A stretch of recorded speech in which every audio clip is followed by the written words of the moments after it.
మానవ మనువుడికి మనకి అన్ని అవసరాలు అత్యవసరం అంటే అత్యవసరమే.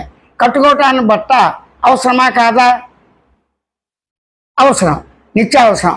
మరి వైద్యం అవసరమా కాదా? రోగాలు వస్తే అవసరం. మరి రక్షక భటులు ఉంటారు, ఇప్పుడు పోలీసు డిపార్ట్మెంట్, అప్పుడు రాజు భటులు, వాళ్ళు భద్రత గురించి ఉంటారు. వాళ్ళు లేకపోతే భద్రత ఉంటుందా? ఉండదు. టెక్నాలజీకి ఏమిటి? మెకానిజం వాటికి. ఇది ఇంజనీరింగ్ టెక్నాలజీ, ఇది ఉండాలి కదా. దారులు కానీ, బాటలు కానీ, బళ్ళు కానీ, ఏవైనా కానీ ఆ విధంగా న్యాయశాస్త్రం ఉండాలి కదా. దాంతకంటే న్యాయమూర్తులు అనాది నుంచి ఉన్నారు కదా, తీర్పులు చెప్పేవాళ్ళు. అడవులు ఉన్న వాళ్ళు కూడా పెద్ద మనుషులు కొంతమంది సలహా చేసి ఒక పద్ధతి గల నియమం పద్ధతితో ఆచరించే వాళ్ళని నియమించి అంతా నిర్ణయం చేస్తారు. ఇవన్నీ కరెక్టే. మరి రైతు ప్రధానమా కాదా? రైతు ఏం చేస్తాడు? పంటలు పండిస్తాడు.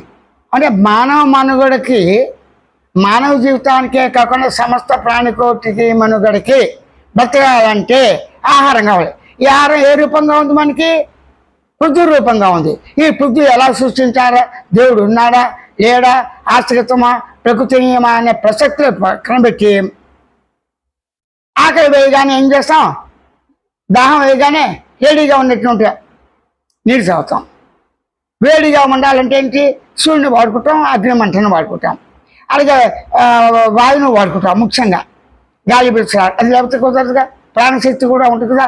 ఈ విధంగా అవన్నీ ఉండాలంటే రైతు లేకపోతే మానవుడు యొక్క మనుగడ ఉందా? ఆ పైన చెప్పిన ఇంజనీర్ కావచ్చు, లాయర్ కావచ్చు, న్యాయస్థానం కావచ్చు, వైద్యుడు కావచ్చు, భద్రత వేసే పోలీసు అధికారి కావచ్చు, తీర్పు పెట్టేవాళ్ళు కావచ్చు, గురువు కావచ్చు, శిష్యుడు కావచ్చు, తల్లి తండ్రి అతిథులు కావచ్చు, దేవతలు కావచ్చు, భూతాలు కావచ్చు, పిశాచ కావచ్చు, రాక్షసులు కావచ్చు, నమ్మకాలతో ఉన్నవాళ్ళు ఇవన్నీ ఉన్నాయా లేదని వదిలేసేయండి. ఆహారం అవసరము. బట్ట ఉన్నా లేకపోయినా ఆహారం అవసరం.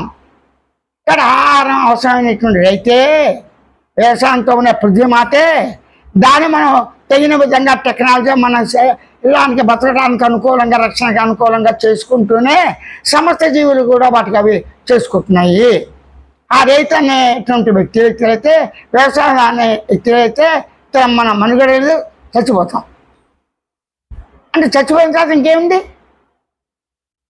అప్పుడు ఈ దేహంతో ఏమన్నా చేయగలమా?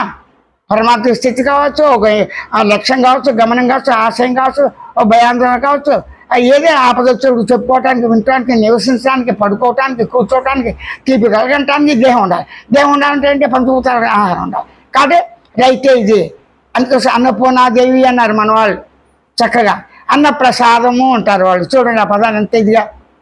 ఆ అన్నప్రసాదం అయితే రోజు పంచభూతాలు ఎప్పుడు రెడీగా ఉన్నాయి. అవి పెంచుకుంటుంటే మనిషి బతుకుతాడా?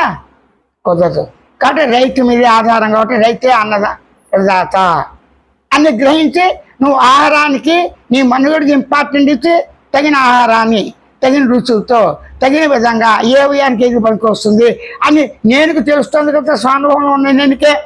అప్పుడు స్వానుభవంలో ఉన్న నేను స్వానుభవ అనుభవంతోనే అన్నిటిని పరిశీలించడం, గమనించడం, తెలుసుకోవడం జరుగుతుంది. కానీ నానా పదార్థాలు కానీ దేనికి కానీ నానా అర్థాలతో పదాలు ఉన్నాయి, నేను కాదంటా.